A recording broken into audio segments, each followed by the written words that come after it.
মানি না, মানব না। অবৈধ পকেট কমিটি মানি না, মানব না। অবৈধ কমিটি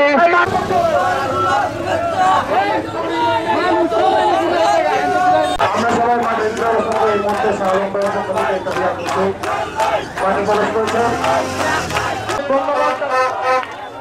অবৈধ কমিটি মানি না, মানব না। মানি না, মানি না, মানব না, মানব না। সাধারণ ধন্যবাদ। বিসমিল্লাহির রহমানির রহিম। আমাদের এই অবৈধ কমিটির বিরুদ্ধে আমাদের যে সোচ্চার আহ্বান, সোচ্চার আওয়াজ, এটা চলছে এবং চলবে। অবৈধ কমিটি বাইরে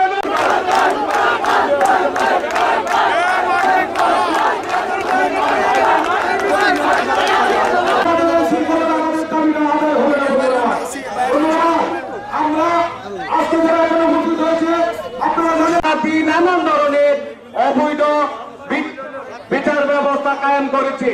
আমরা শৃঙ্খলা করবেন না, আপনাদের নেতৃবৃন্দকে সহযোগিতা করে আজকের এই প্রতিবাদ সভায় এখন বক্তব্য রাখবেন বিএনপির সাবেক সদস্য, গাজীপুর উপজেলা মানুষটি আমাদের প্রাণপ্রিয় সংসদ সদস্য ছিলেন, সাবেক ত্রয়োদশ সংসদ সদস্য মজিবুর রহমান মঞ্জু সাহেবের সুযোগ্য সন্তান জনাব মুস্তাফিজুর রহমান মামুন।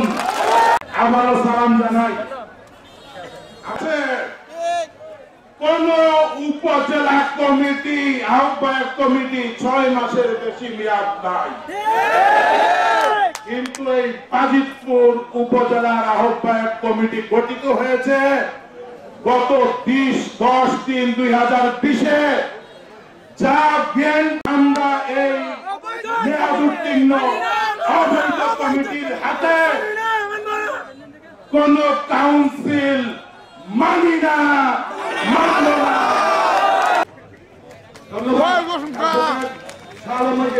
ধন্যবাদ। সর্বশেষ ইকবাল সাহেব যে কমিটি করেছেন, সেই কমিটির ইকবাল সাহেব সভাপতি হলেন, আমি ছিলাম সহসভাপতি। মনটা বড় করে ইকবাল সাহেব যখন আমাকে ফোন দেয় বারবার, আমার এলাকার লোকজন আসে না, কেন আসে না? ভাই আপনার লোকজন একটু বলে দেন। এই ভাই আমার লোকজন তো আসবে, আমি আসলে। এখানে যারা আছেন তারাই বিএনপি, আপনারা বাউন্ডারির ভিতরে যান না। আর আমি বিশ্বাস করি এই মানুষগুলোকে বাউন্ডারির ভিতরে জায়গা দেওয়া সম্ভব না। এই মানুষগুলোকে যদি সঠিকভাবে জায়গা দেওয়া হয়, আজকে ঘুরে এসে জুড়ে বসা সেই শামীম ওসমানের বন্ধু, সেই আব্দুল হামিদের উপজেলার প্রত্যেকটা গ্রামে গঞ্জে হাট বাজার সহ নদী নালা, বাস স্ট্যান্ড, হাট বাজার সহ এরকম কোন জায়গা নাই তাদের নির্যাতন দখলের শিকার হয়নি। মানুষের রক্তের বিনিময়ে এই দল চলে। সাধারণ মানুষকে ব্যবহার করে যারা করে কোথাও আর্থিক কাউন্সিল হয় নাই, আমার ভাজিত করে 99 হতে হবে, 99টা ওয়ার্ড কাউন্সিল করতে হবে, 11টা ইউনিয়ন কাউন্সিল করতে হবে, তারপরে ভাজিত করে উপজেলা কাউন্সিল হবে। এর আগে স্বপ্ন দেখলে কোনো লাভ হবে না।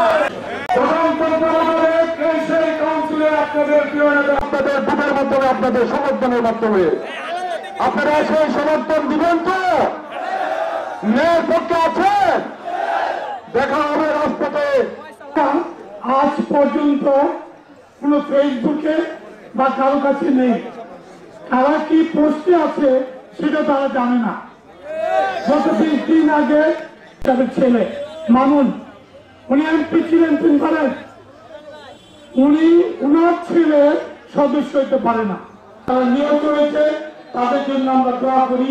আর আজকে আরেকটা বিষয়, আমাদের কুকুর সাহেবের মৃত্যুবার্ষিকী, আপনাদেরকে অনুরোধ করতেছি বারে বারেই সময় থাকতে বুঝে নেন, সময় থাকতে যদি প্রতিবাদ না করেন যারা আল্লাহ তোমার দরবারে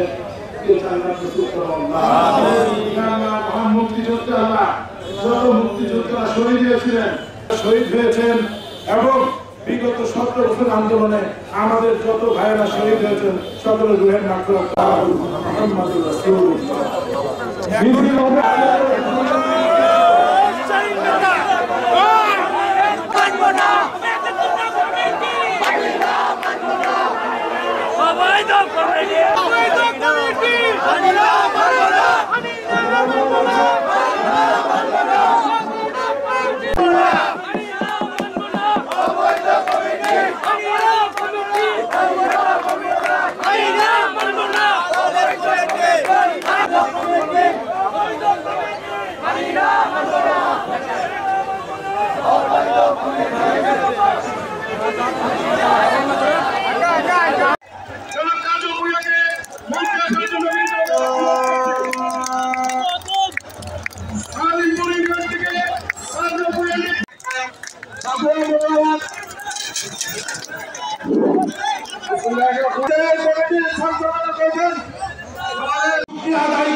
আমার মহান রব্বুল আলামিন মহান আল্লাহ আদেশ করে বিভিন্ন সময়ে মাধ্যমে নির্বাচিত হয়েছি। দুটো নির্বাচিত করেছিলাম, দুটো নির্বাচিত করেছে সেই কমিটিতে আমি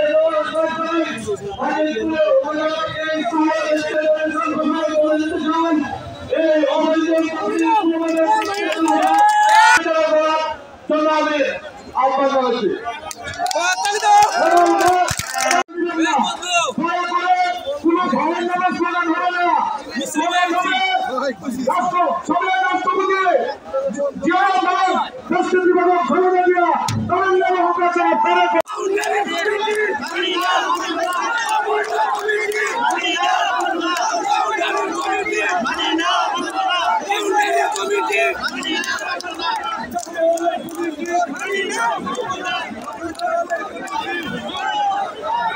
যেভাবে যাই করতে চায় এই বাজিতপুরের আশরাফ থেকে মনিরকে চাঁদা দিয়ে পরে করতে যত মুক্তিযোদ্ধারা শহীদ হয়েছিলেন সকল মুক্তিযুদ্ধে হয়েছেন এবং বিগত 17 বছর আন্দোলনে আমাদের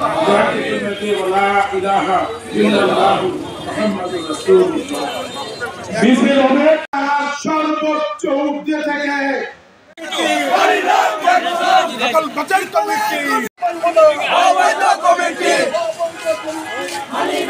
সালাম জানাই। আমি 2 মিনিটেই শেষ করে দিব।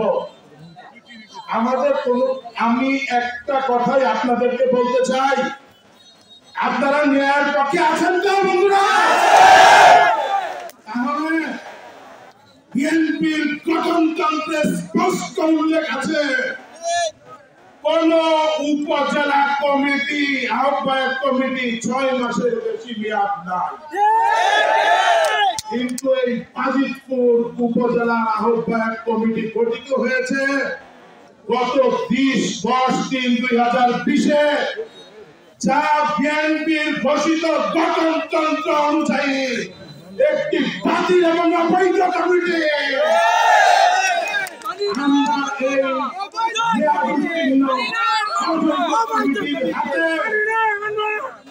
কোন কাউন্সিল মানি না।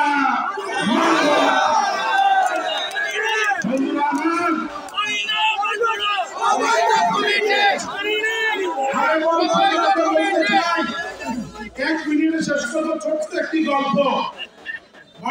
আমি এক হাড়ি দুধ নিয়ে আসলাম আপনাদের সামনে এক ক্লাসে। দুধের মধ্যে গরুর চেনা ঢেলে দিলাম, দুধ কি আর ঠিক থাকবে? তাহলে সেই আরবিন দোষণ দেশনেত্রী বেগম খালেদা জিয়ার অসুস্থতার সাথে বেইমানি করে, আমার নেতা তারেক রহমানের স্বদেশ প্রত্যাবর্তনের সাথে বেইমানি করে, বিএনপির হাজারো নেতা কর্মীর রক্তের সাথে বেইমানি করে আওয়ামী ঈগলের নির্বাচন করেছিল। শেখ মুজিবুর রহমান ইকবাল এবং মনিরুজ্জামান মনিরের আমরা কি তাহলে সেই নষ্ট দুধ নষ্ট নেতাদের সাথে থাকতে পারি? তার জন্য আমি শেখ মুজিবুর রহমান ইকবালের বাড়ি থেকে বের হয়ে মনিরের অবৈধ নেতৃত্বকে আমি প্রত্যাখ্যান করি। বন্ধুরা আমার, আমি সর্বশেষ সবাইকে অনুরোধ করব, আমরা এই 6 জন ঐক্যবদ্ধভাবে আছি, ঐক্যবদ্ধভাবে থাকবো ইনশাআল্লাহ। আপনারা যদি সাথে থাকেন, কোন আওয়ামী দোসর যাকে ডিবি হারুনের সাথে দেখা গেছে, যাকে শামীম ওসমানের সাথে দেখা যায়, যাকে আব্দুল হামিদের সাথে দেখা যায়, আওয়ামী দোসরের সাথে কোন আপোষ নাই। বাংলাদেশ জিন্দাবাদ, তারুণ্যের অহংকার তারেক রহমান জিন্দাবাদ, দেশ নেত্রী বেগম খালেদা জিয়া। বক্তব্য দিতে যাওয়া, ঠিক আছে? সারা বাংলাদেশের নেতা আছে।